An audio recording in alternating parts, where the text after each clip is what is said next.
Hello everybody and welcome. In this video I'm going to show you how to pair your speaker JBL Horizon 3 with your PC.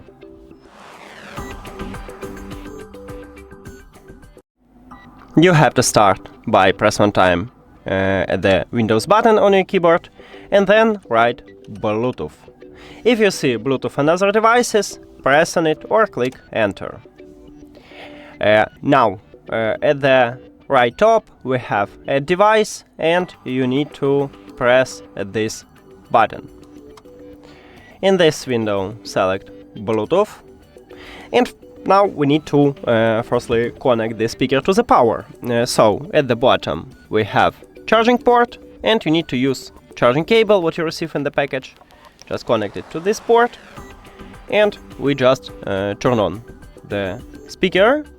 After that we need to enter to the Bluetooth mode, and right here at the top we have Bluetooth button. Tap at this button and as you can see we have Bluetooth pairing, so we just enter to pairing mode and we should see this speaker at the device list.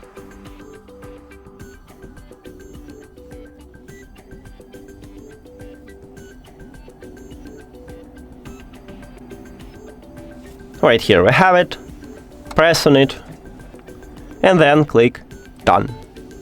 That's it.